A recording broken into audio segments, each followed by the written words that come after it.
அதுக்கப்புறம் வந்துட்டு கடைசியாக இன்னைக்குடைய கடைசி பேச்சாளர் வந்து நம்மளுடைய ஐடி நிபுணர், அமீரகத்தின் ஐடி நிபுணர் ஆகிய சதீஷ்குமார் அவர்கள். அவங்க வந்து இன்னைக்கு எதை பற்றி பேச போகிறாங்கன்னா, நம்ம அடுத்த மாதம் தீபாவளி வந்துடும். இந்த தீபாவளி கனவுகளை பற்றி இங்கே வந்து பேச வராது. அந்த புத்தகத்தை எழுதின வேறு யாரும் இல்லை, நம்மளுடைய பரிவேசை குமாரன் தான். இன்னைக்கு அவர் பேச வேண்டியது நேரங்காண்மை கருதி வந்து அடுத்த மாதம் அவர் பேசுவார். அவரோட புத்தகத்தை பற்றி அண்ணன் வந்து சதீஷ்குமார் அண்ணன் வந்து இப்போ பேசுவாங்க. ரொம்ப விரைவாக முடிச்சுக்கிறதாகவும் வச்சுட்ருக்கிறேன். மறுபடியும் நான் பெரிதும் போற்றும் எழுத்தாளர்கள், சக வாசகர்கள் எல்லாரும் நிரம்பி இருக்கிறீங்க. உங்களுக்கு முன்னாடி பேசுறதுல எனக்கு ரொம்ப சந்தோஷம். நான் வந்து தஞ்சாவூர் மாவட்டம், விவசாய குடும்பம் பின்னணி தான் எனக்கும். எங்கள் கிராமத்தில் வந்து நிறைய வீடுகள் திண்ணையோடு தான் இருக்கும். எங்களுக்கு வந்து திண்ணையில் உட்காந்து படிக்கிறதோ விளையாடுறதோ பிடிக்கும். ஏன்னா சுற்றி இருக்கிறவங்கெல்லாம் வந்து பொழுது போகிறதுனாலோ இல்லை சாயந்தர நேரத்துலையோ ஒன்றா கூடி ஊர்க்கதை பேசுவாங்க. அப்பையிலிருந்து எனக்கு அந்த கதை கேட்குற பழக்கம் வந்து ஜாஸ்தியாகிடுச்சுன்னு தான் சொல்ல முடியும். அதற்கு ஏற்றாற் போல எனக்கு அமைந்த தமிழாசிரியர்களும் வந்து நீதி போதனை வகுப்புகள்லாம் இருக்கும் பொழுது ஒரு கதையின் வாயிலாகவே வந்து ஏதாவது ஒரு விஷயத்தை எல்லாம் சொல்ல ஆரம்பிச்சுட்டு இருப்பாங்க. அப்புறம் நான் நினைச்சேன், கதையினாலே ஒரு புனைவு தான், ஒரு சயின்ஸ் ஃபிக்ஷன் இல்லை வந்து மாயாவி, இரும்பு கை இந்த மாதிரி தான் இருக்கும் அப்படின்னு நினைச்சிட்டு இருந்த காலத்தில் என்னுடைய தமிழாசிரியரோட கைடன்ஸ்னால ஒரு யதார்த்தமான வாழ்க்கையை வந்து நம்ம ஏதாவது ஒரு கேரக்டர்லையோ இல்லை மற்றதுலையோ பொருத்தி பார்த்துக்கிற மாதிரியான சிறுகதைகள் நிறைய வாசிக்கிறதுக்கு என்னை உற்சாகப்படுத்தினார். அந்த விதத்தில் வந்து நான் பெரிதும் மதிக்கக்கூடிய பழகக்கூடிய பரிவே சேகுமார் அவர்கள் அபுதாபியில் தான் இருந்தாலும் வந்து நாங்கள் அடிக்கடி சந்திச்சுக்கிறதும் இல்லை, பேசிக்கிறதும் இல்லை. பட் அவருடைய எழுத்து வந்து வாத்தியார் புத்தகம் மூலயமா எனக்கு வந்து ரொம்ப பரிச்சயமானது. கதைகள் எல்லாருமே வந்து எல்லாம் எதிர்பார்க்குற மாதிரி ஒரு திடீர் திருப்பங்களோ இல்லை ஒரு பெரிய கருத்துக்கள் சொல்லக்கூடியதோ, இப்போ ஜெயகாந்தன் மாதிரி ஆளுமைகள்லாம் என்ன பண்ணுவாங்கன்னா அவருடைய முற்போக்கு சிந்தனைகளை வந்து ஏதாவது ஒரு கதாபாத்திரத்தின் மூலமாக வெளிக்கொணர்வாங்க. அப்படிலாம் இல்லாமல் வாத்தியார் கதைகளை வந்து நான் சில பேருக்கு படிக்கும் போதோ சொல்லும் போதோ இந்த மாதிரி நம்ம வீட்டில் நடந்துச்சு, இந்த மாதிரி நம்மளுடைய சக உறுப்பினர் இந்த ஒரு கேரக்டர் வந்து என்னுடைய பொருத்தி பார்த்துக்கலாம் அப்படிங்கிற மாதிரி ஒரு யதார்த்தம் நிறைய நிலைமை விளைஞ்சது. அப்புறம் அவருடைய அடுத்த புத்தகங்களான திருவிழா, அப்புறம் எதிர்ச்சேவை, இதை வந்து ராஜாராம் வந்து எனக்கு பரிந்துரை செஞ்சார், நீங்கள் இதை படிங்க நல்லா இருக்கும் அப்படின்ற மாதிரி படிச்சு பார்த்தார். ஸோ இதை ஒரு சின்ன திறனாய்வு மாதிரி நான் பண்ணியிருக்கிறேன். ஏன்னா கதையை வந்து படித்தவங்கள்ட்டே திருப்பி சொல்றது வந்து அவ்வளோதான் இருக்காது. அதனால இதை வந்து நான் எப்படியெல்லாம் வந்து ஒரு ஸ்ட்ரக்சராக பண்ணியிருக்கிறேன் அப்படிங்கிறத மட்டும் நான் கொஞ்சம் விரைவாக சொல்லியிருந்தேன். பொதுவாகவே சிறுகதை என்பது ஒரு சின்ன உலகம் தான். அந்த உலகத்துக்குள்ள வந்து நம்ம எங்கே பொருத்திக்கிறோம் அப்படிங்கிறது வந்து ரொம்ப முக்கியமானதாக நான் நினச்சிக்கிறது. அது மாதிரி இல்லாமல் இன்னொரு இது எனக்கு என்னுடைய டீச்சர் சொல்லுவாங்க எப்பொழுதுமே, சூரியன் உதிக்கிறது ஒரே நிகழ்வு தான், ஆனால் எல்லாருக்கும் அது ஒரே மாதிரியான விடியலாக இருக்காது. ஒருத்தருக்கு வந்து ஏமாற்றமாகவும் ஒருத்தருக்கு வந்து மகிழ்ச்சியாகவும், அன்னைக்கு வந்து ஒரு சில பேருக்கு வந்து ஒரு உற்சாகமான மனநிலையாகவும், சில பேருக்கு வலிகள் வேதனைகளோடு திறக்கிற மாதிரி ஒரு சூரியன் பொது தான், பட் ஆனால் அது எல்லாருக்கும் ஒரே மாதிரியான விடியலை தருவதில்லை அப்படிங்கிற மாதிரி. தீபாவளி அதை பற்றின ஒரு நிகழ்வு, அதை சார்ந்த ஒரு கதை தான் இது. தீபாவளி பண்டிகை ஒன்று தான், அதை நினைச்சு உற்சாகம் அடைகிறவங்க நிறைய பேர் இருக்கிறாங்க. அது மூலயமாக நம்மளோட வியாபாரத்தை பெருக்கிக்கலாம் அப்படின்னு சொல்லி வியாபாரிகள் வந்து ஸ்வீட் அந்த மாதிரி ஒரு பலகாரங்கள் செய்கிற கடையில் அவங்களுக்கு ஒரு மாதிரி இருக்கலாம். இந்த தீபாவளி நம்ம எப்படி செய்ய போகிறோம், எப்படி மேனேஜ் பண்ண போகிறோம் அப்படின்னு இருக்கிற ஏழை குடும்பங்கள் நிறைய இருக்குது. அப்புறம் இதுக்கு நம்ம என்ன வெடி வாங்கலாம், என்ன மாதிரி வாங்கலாம்னு சொல்லி ஒரு ஒரு வசதி படைத்தவர்களுக்கு வந்து வேற மனநிலை இருக்கும். அது மொத்தம் பண்டிகை ஒன்று தான். அதில் ஒவ்வொருத்தருக்கான மனநிலையை வந்து இந்த தீபாவளி கனவு அப்படிங்கிற ஒரு புத்தகத்தில் சிறுகதையில் வந்து நான் அதை பார்க்கறதா பண்ணேன். ஒரு எழுத்தாளரோட பெரிய சிறப்பம்சமே என்னன்னு கேட்டீங்கன்னா, ஒரு உரையாடல் மூலியமாவே தான் அந்த கதையை நகர்த்துவார். அதாவது வந்து தனித்தனியாவே இல்லை என்ன சொல்ற மாதிரி கிடையாது. கதையை வந்து தானே சொல்ற மாதிரி ஆரம்பிப்பாங்க. அது மூலியமாவே அந்த கதையை நகர்த்திட்டு போறது இருக்கும். எங்க ஊர்ல அமுதம் பாட்டின்னு ஒரு பாட்டி இருப்பாங்க, அவங்க இந்த மாதிரி தான் பண்ணுவாங்க. சோகமான கதையை அழுதுகிட்டே சொல்லுவாங்க, சில சிரிப்பான கதையை சிரிச்சுட்டே சொல்லுவாங்க, ரொம்ப சீரியஸான விஷயத்தை சீரியஸாக சொல்லிக்குவாங்க. அதனால அத்தனை கதை சொல்லிகள் இருந்தாலும் அந்த அமிர்தம் பாட்டி இருக்கிற மாதிரி நிறைய எழுத்தாளர்கள் நான் பார்க்கும்போதும் இந்த யதார்த்தத்தை எழுதும் போது அந்த மண் சார்ந்த உரையாடல் அவங்க யூஸ் பண்ற இப்ப நிறைய புத்தகம், சாக்காடுன்னு ஒரு புத்தகத்தில் இருக்கு, அதுவும் பார்த்துருக்கிறோம்.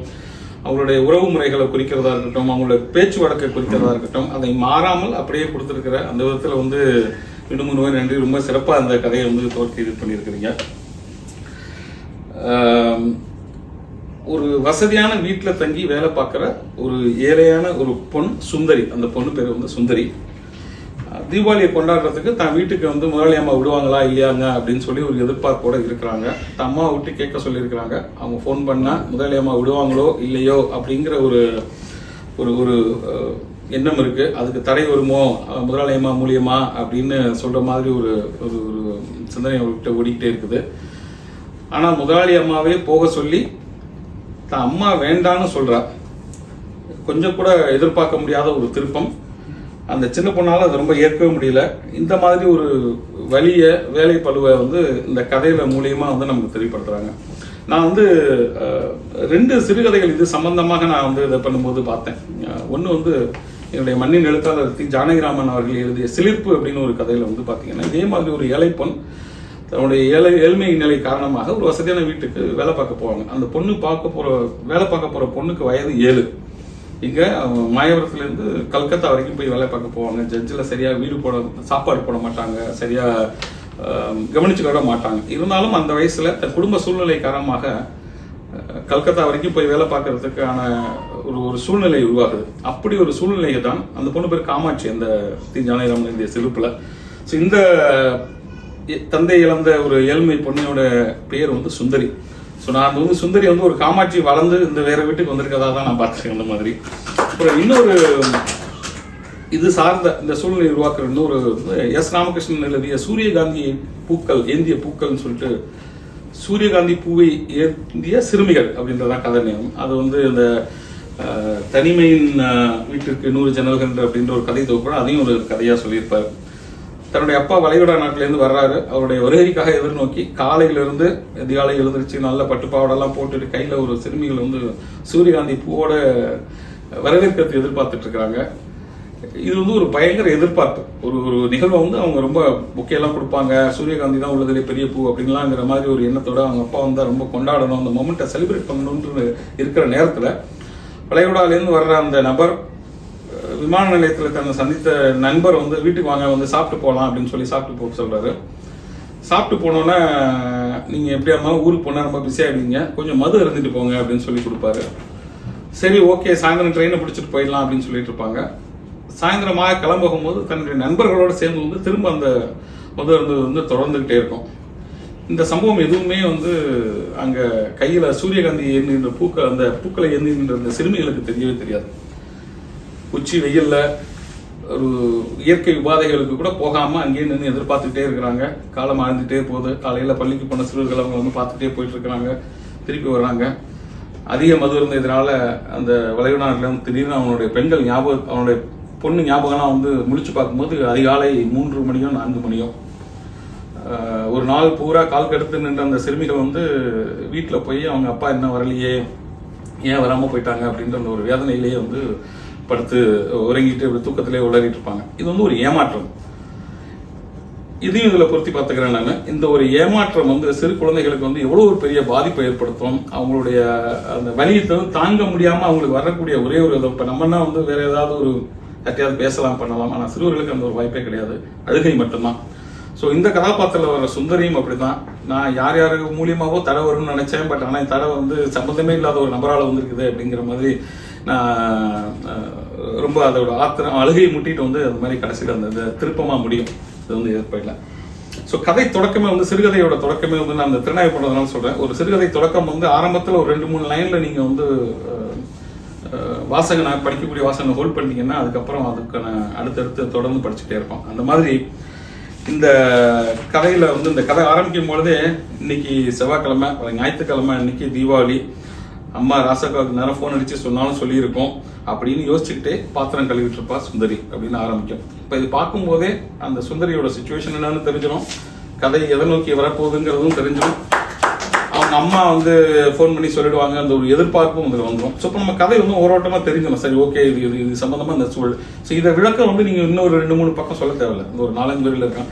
ஸோ அந்த வகையில் வந்து இந்த தொடக்கம் வந்து இப்படி ஒரு எதிர்பார்ப்போட இந்த சூழல் புரியும்படி கதையை ரொம்ப நல்லா ஆரம்பிச்சிருப்பாங்க.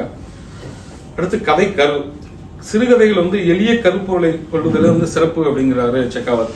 அந்த வகையில் தீபாவளிங்கிற சிறுகதை வந்து ஒரு சிறிய கதை தான். அது மூலியமா ஒரு பெரிய கருத்தோ ஒரு பெரிய இதெல்லாம் இல்லை. தீபாவளிக்கு ஊருக்கு போகணும்னு நினைக்கிற பொண்ணு போக முடியல, அவ்வளோதான் கருப்பொருள். ஏன், எதனால, பல சூழ்நிலைகள் வரும்பொழுது அதை பற்றி அதை சொல்லுவாங்க. ஸோ அந்த மாதிரி இந்த வீட்டு வேலை செய்யும் பெண் வந்து தீபாவளி கொண்டாடுறதுக்கு வீட்டுக்கு போகணும்னு நினைக்கிறா. அந்த தீபாவளி நினைக்கும் போது நான் சின்ன பிள்ளையோட எங்கள் அப்பாவோட இருக்கும்போதெல்லாம் இப்படியெல்லாம் இருந்தேன் அந்த பால்யத்தை வந்து நினைவு கூர்றேன்.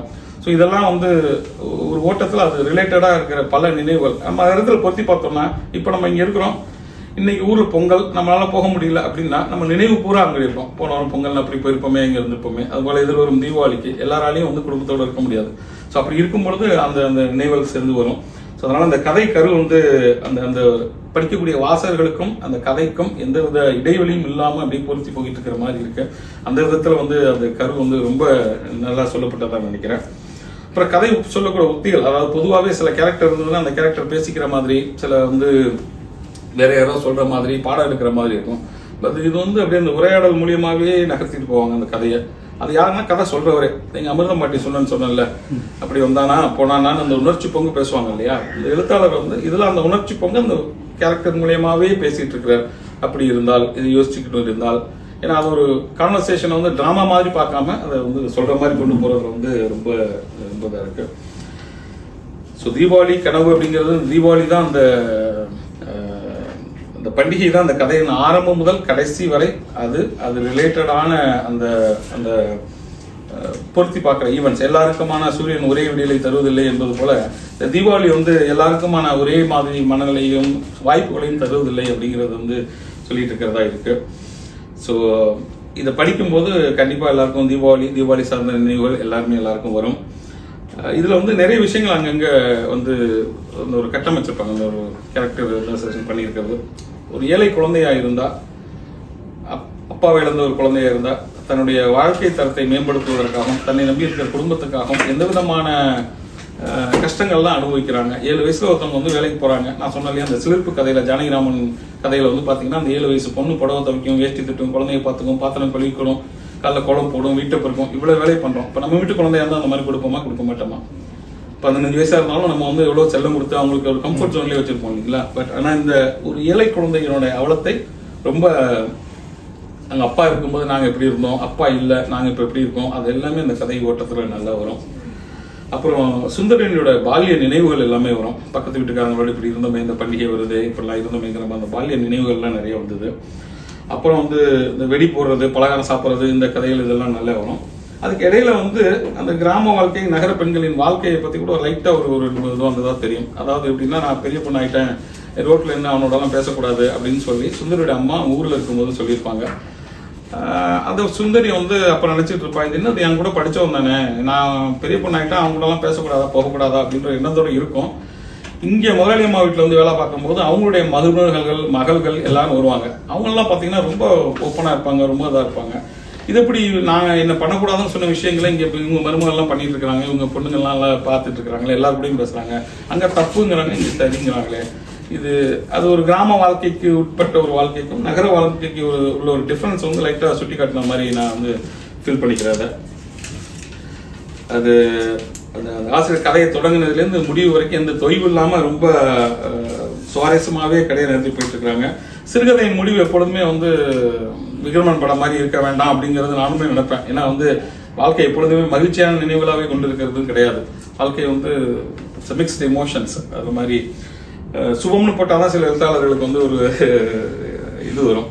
ஆனால் இந்த இது வந்து தீபாவளி அந்த தினத்திற்காக காத்திருக்கிற பொண்ணு வந்து முதலாளி அம்மா வந்து நீ போயிட்டு சீக்கிரம் வா அப்படின்னு சொல்லிடுறா.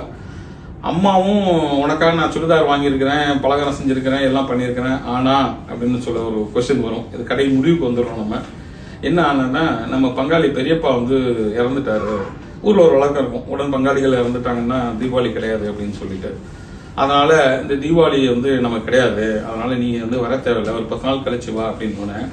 எல்லா வாய்ப்புகளும் இருந்தும் சம்பந்தமே இல்லாம ஒரு கேரக்டரால வந்து தள்ளி போகுது அப்படின்னு சொன்னோம்னா அந்த ஏமாற்றம், அந்த வலி அப்படிங்கிறது வாழ்க்கையில சில சுச்சுவேஷன்ஸ் அப்படிதான் இருக்கும்.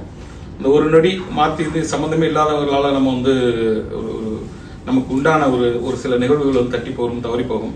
அது மாதிரி இல்லாம வாழ்க்கைக்கு சற்றும் தொடர்பு இல்லாத, உதவி செய்யாத ஒரு பெரியப்பா இருந்ததுனால இப்படி நமக்கு அது நிகழ்வு வந்து நம்மளுடைய கொண்டாட்ட மனநிலை வந்து அப்படி செதைஞ்சிருச்சு அப்படின்னு சொல்லிட்டு மறுபடியும் ஒரு வேலை பார்க்க கண்டினியூ பண்ணிடுவா கண்ணில் தண்ணீரோட.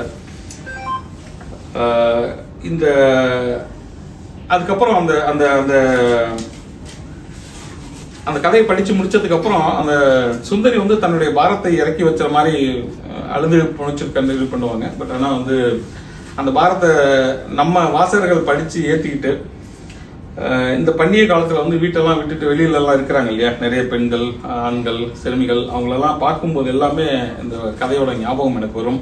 இந்த பண்டிகை யாருக்கோ ஒருவருக்கு மகிழ்வையும், யாருக்கோ ஒருத்தருக்கு வந்து ஒரு வேதனையும், யாருக்கோ ஒரு ஏமாற்றை தற்படும், அந்த மாதிரி ஒரு அந்த ஒரு மைண்ட் செட்டை வந்து ஒரு சுச்சுவேஷன் மூட் செட் கிரியேட் பண்ணியிருந்தது. அந்த விதத்துல வந்து நான் படிச்சப்போ ரொம்ப நெகிழ்ந்த கதை வந்து தீபாவளி கனவு என்ற இந்த சிறுகதை வந்து எனக்கு அமைச்சிருக்கு. எழுத்தாளர் எழுதாளர்கள் எழுதியிருக்காங்க. முடிஞ்ச வரைக்கும் நான் என்னோட படிச்சிருக்கிறேன். நல்ல நிறைய சிறுகதை தொகுப்பு இருக்குது இதுல. பட் இந்த கதை வந்து என்னை மிகவும் பாதித்த கதை. ஏன்னா அது வந்து இந்த கேரக்டர்ஸ்ல இருந்தாலும் பொருத்தி பார்த்துக்கலாம். எதுவும் தவறு இருந்தாலும் மன்னிக்கவும். பட் இருந்தாலும் அடுத்த முறை மற்றொரு கதையோட உங்களெல்லாம் சந்திக்கிறேன். ரொம்ப நன்றி.